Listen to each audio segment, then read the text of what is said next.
Hi and welcome to the Armourgeddon channel. My name's Stuart Garner and I'm going to show you today what exactly goes on here day to day, just to try and keep this fleet running and some of the other restoration work that we do.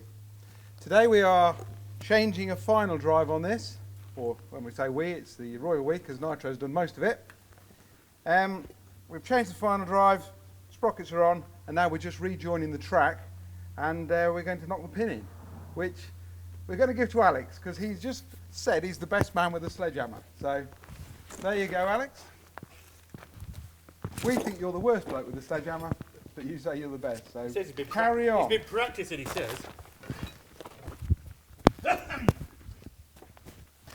Oh, you nearly missed it. That's the first time you've ever actually hit something. Right, put your track clamps off then, Alex. That's all good gear. We can pop these away.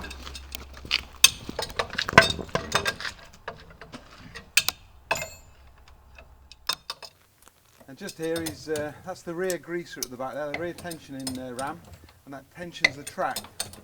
And so what Nick's doing there is he's let the grease out earlier on, now doing the retaining nut up, bolt up, and we'll grease it back up, and she's pretty well ready to take back up site.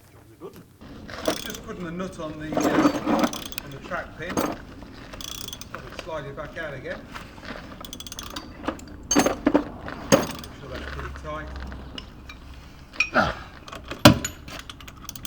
No, in there.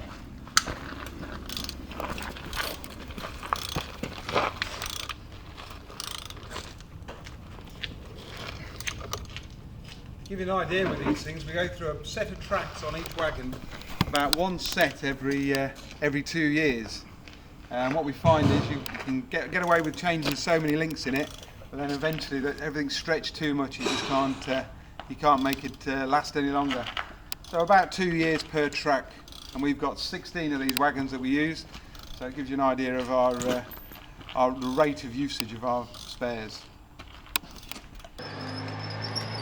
Yeah, what we're doing is we're just turning this round. We're going to get it back up site into the line with the other wagons.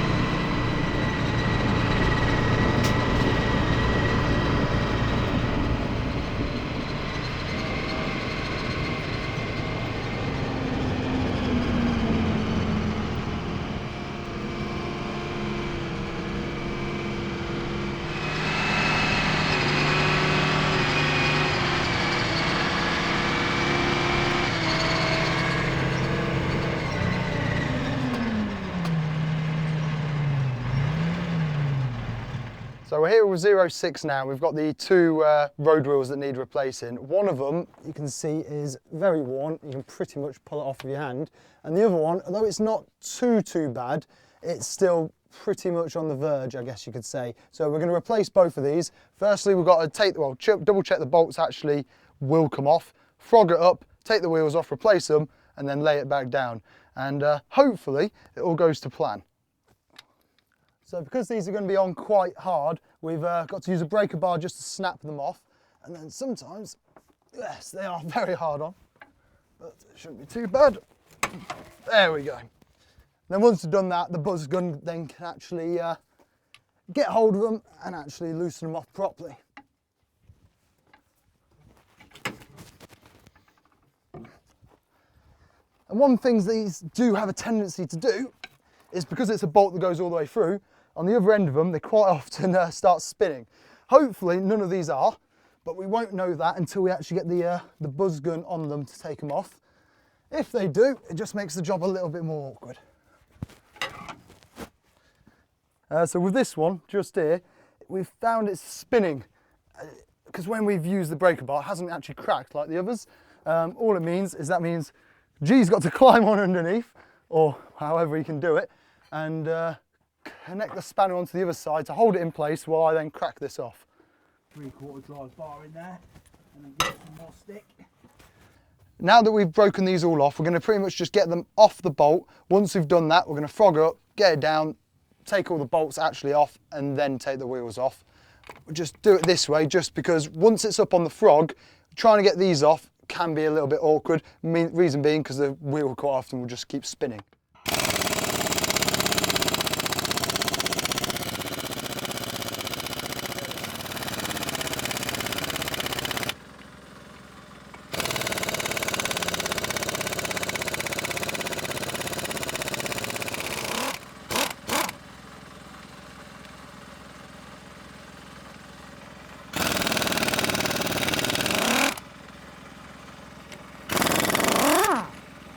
Now that we've pretty much loosened all these bolts off, G is going to well, do the frogging. I'm going to hop in and then yeah, I'll talk to you on the radio then. No problems. Oh, yeah.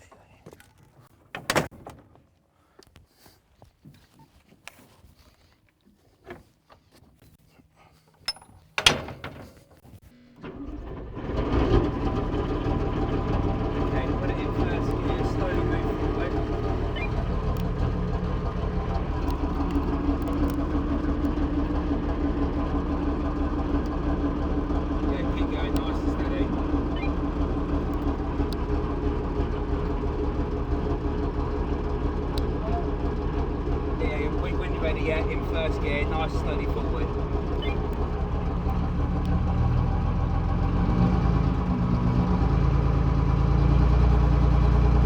Keep going, keep going, keep going. Right, steady now, it's just catching the frog. So keep going, slowly, steady forward.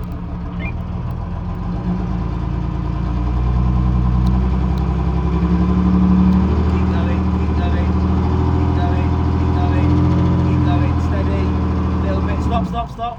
Just go slightly more forward. Listen, just a little bit more, maybe half the track length. Just a little bit forward, little bit forward, little bit more. Stop. Wait there, 1 sec. Turn it off now. Just completely up.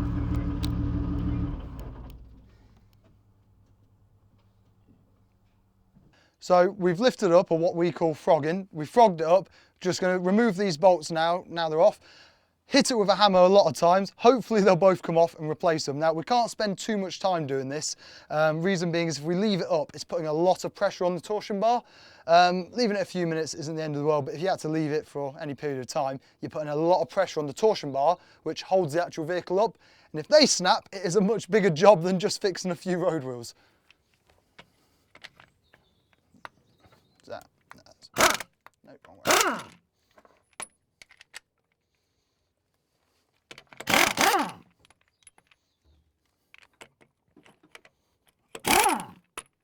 So we've got one that's still spinning a bit. So G is currently underneath with the spanner again. He's going to hold on to it. 1 second. Try not to pinch your fingers. Okay. Nice and steady undo, yeah? Yeah, all good, yeah? Ready? Yeah. Yeah. Out. Okay, go on. This is the final drive that we took off that wagon a minute ago. And I don't know if you can see here, but there's metal filings and stuff. What's basically happens is it's got a spline shaft in there, and basically the splines have just disintegrated, and this whole thing here was just spinning. So it wouldn't actually make the track move at all. So we replaced it. It's good for spares, but it's no good to use as a final drive anymore. You can actually see on it where it's been mackled together at some point. So it's needed changing for a while by the look of it. And now Nitro's got the final drive done. He's now working on this. And what exactly are you doing, Nitro? We damaged the engine services wire, so I'm replacing it. Simple as that. I don't like just going for straight repairs on electrical, change the whole unit if I can. Makes life a lot easier and safer. So just unplug that. Got to take it out from the front of the pack. This is what we call a pack. It's basically a Rolls-Royce K60 engine that goes into our 432 tanks. It's called a pack because it's not just the engine, it's all the ancillaries put together, so gearbox and what have you.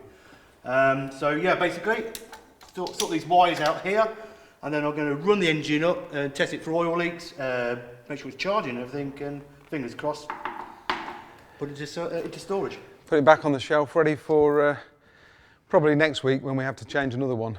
Yeah. The engine is a Rolls-Royce, like Nitro just said. Engine is pretty good, but the auxiliary bits are absolute nightmare. We're constantly changing things, or there's an oil leak. There's such silly fittings underneath the alternators there, and they're constantly a problem. So we have one of these packs out of our wagons at least one a week where we have to do something to it. We don't like to leave them leaking oil, because obviously that would go on the ground or whatever. So we're pretty particular, and we try and fix everything ready for the following week. It's worth pointing out Nitro normally wears normally wearing overalls, but for some reason he thought it was a bit warm today. So it's 30 degrees. God, you make such a fuss. Well, I've had a good teacher. And years of practice. Years of practice. So we can basically leave you to this, can't we, until you're ready to, and we'll move it later on and try running it up. Yep. So now we've got the bolts off, we've got to get these wheels off. And as you heard earlier, they say I'm not very good with hammer. I think I'm not too bad, but pretty much we've just got to keep whacking it kind of around, and hopefully it should loosen up the mud enough for it to come off. Luckily it's not too muddy today. Obviously there's a lot of dry mud, but when this is a lot wetter and a lot harder like that, this job can become a bit of a pain, but it's not too bad. It's just a lot of brute force. This is when the head of the hammer comes off, isn't it?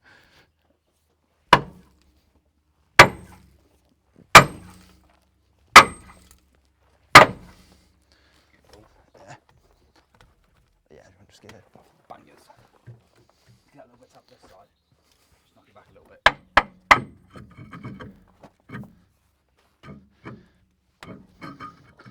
There you go. A lot easier than usual.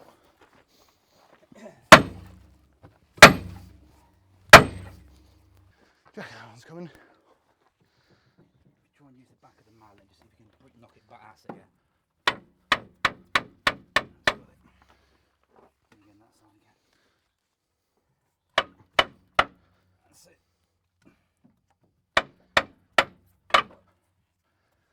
One more.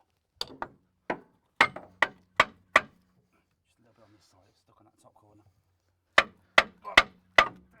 There we go. Go on, lift. She's off.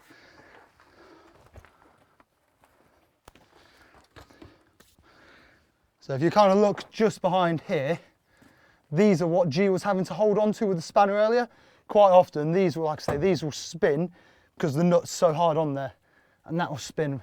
It's not too bad when it's this one because you haven't got to get too far under, and when it's dry, it's nice and easy. It's always a pain when it's the middle ones and it's really muddy behind, so you end up having to spend half an hour just digging away just to actually be able to find one of these. So now we've taken the old wheels off, we're replacing it with the newer wheels. These are what we call relatively new old stock. So these are actually off another 432. As you can see, other than this side's a little bit worn, the actual rubber face of it isn't too bad. So we've got the pin just here, and there is a hole, if you can see just there. They've got to pretty much line up. We'll chuck this one on, chuck the other one on, and then do them both up. But they get bloody heavy.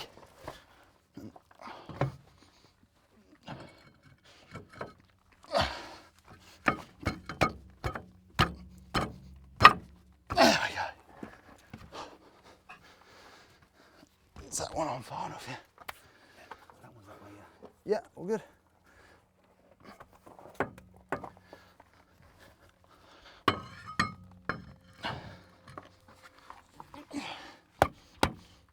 Got the hammer. Just knock on a little bit.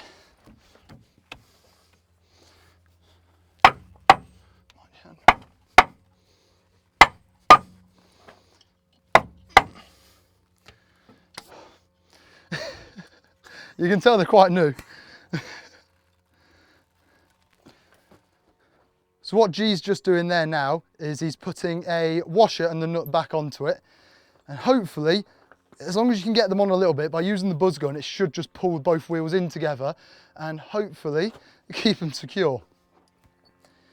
I think some more up there. Yes, there is, yeah.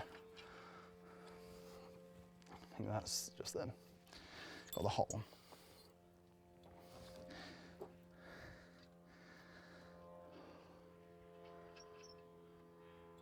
There is a proper way of doing these wheel nuts off. Usually you're meant to do it kind of like how we do it in a car. You never do it 1, 2, 3. You're always meant to do diagonals, so it kind of pulls itself all the way in. So he's putting the compressor back on. We'll do these up. Fingers crossed the one that was a little bit awkward earlier isn't too bad, but we'll see. Hopefully, well, we'll see, I guess. Hopefully that one goes back on.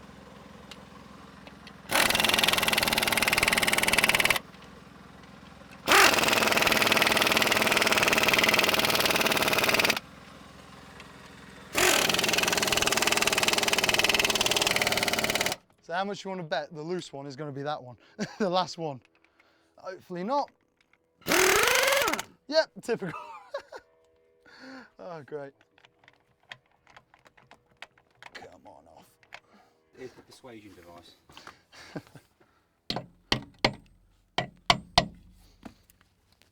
No, hold on, I'll just loosen it a bit.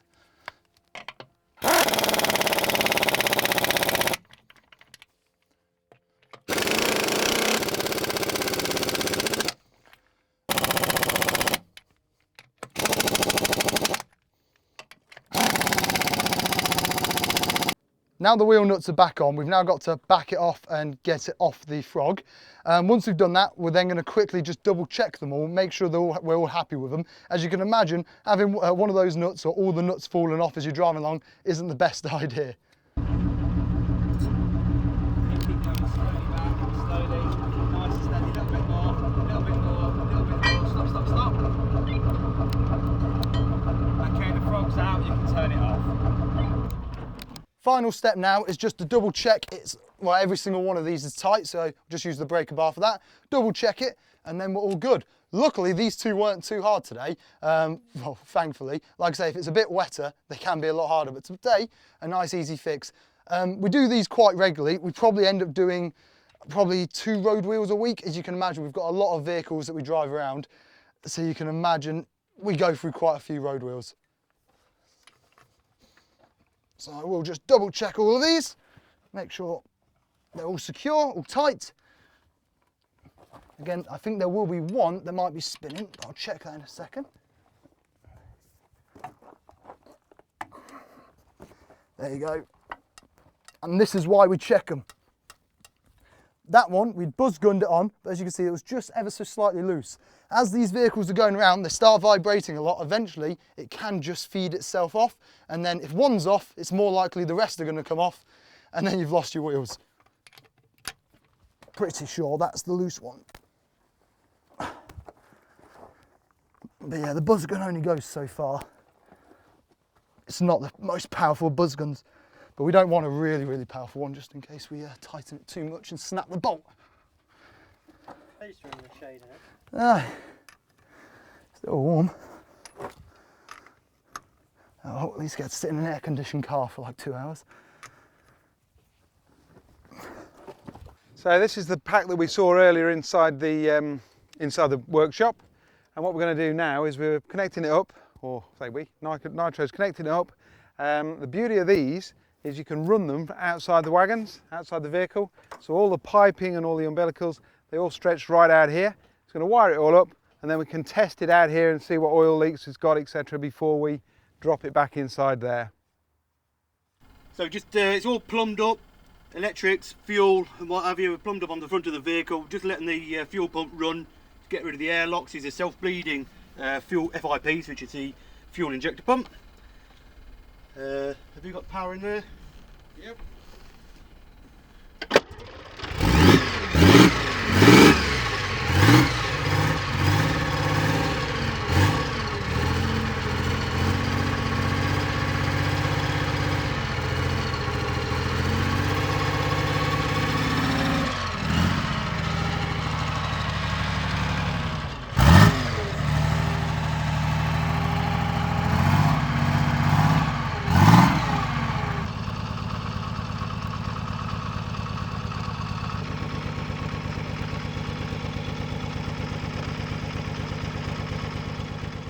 So we've run it up, and it's not as bad as we thought.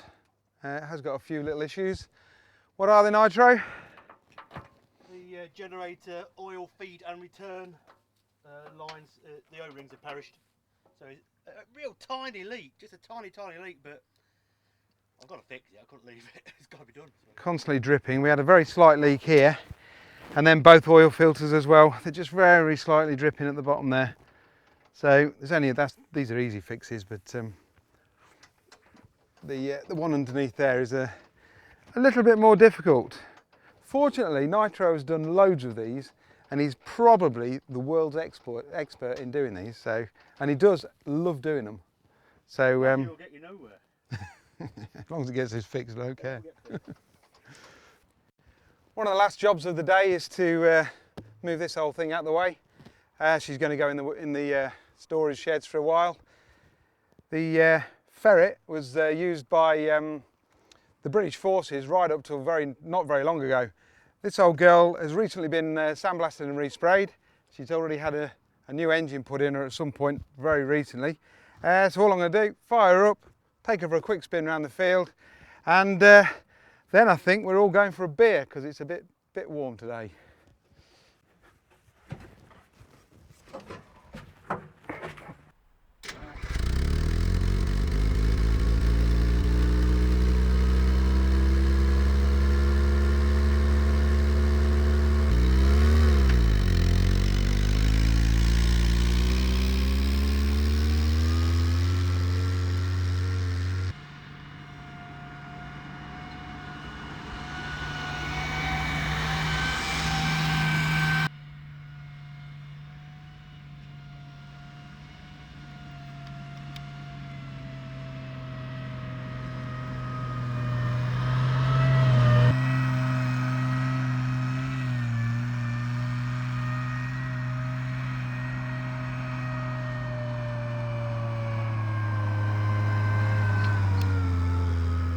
You may remember that we were doing this old girl up a few years ago, 2 years ago to be precise.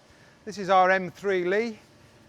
We got it from Australia as a complete wreck, and took us, I think it was 8 months, to strip it down, rebuild it and get it all up and working again.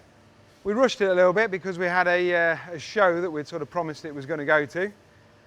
This year we took it to harbour at War Show, we did 3 laps around, and then the engine started leaking a bit of oil. So what we've done is we've taken the engine out, and that's the one we've got in the workshop there.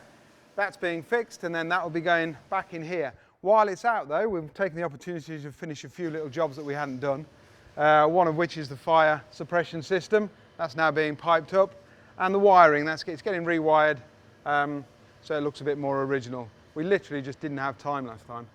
I don't know if you remember though, this is the only Lee in the country, and the only M3 Lee in the country. There are a few Grants about, maybe 3 or 4 Grants, but no Lees. Only difference really though is the turret up there. The Grant would have had a radio fitted in the turret. The Lee didn't. The Lee's radio was down in the hull next to the driver. Like I said, 1942, and was used pretty well throughout the war against the Germans to start with, and then they used it against the Japanese later on. And then a lot of them went to Australia for different things. This particular one went to Australia, but it's not on the Australian inventory. So even though people say the ones that went to Australia never saw action, this actually, don't know how it got there or what it was doing there, but it is not one that was put onto their inventory at all. So could well have seen a bit of action. We believe this was with the British against the Japanese. So I hope you've enjoyed your latest visit to us. If there's anything in particular you would like us to do on one of these videos, please let us know. Any other tanks you'd like us to talk about or show the inside of, etc. We're open to suggestions. But please like and subscribe our channel, and we look forward to seeing you again.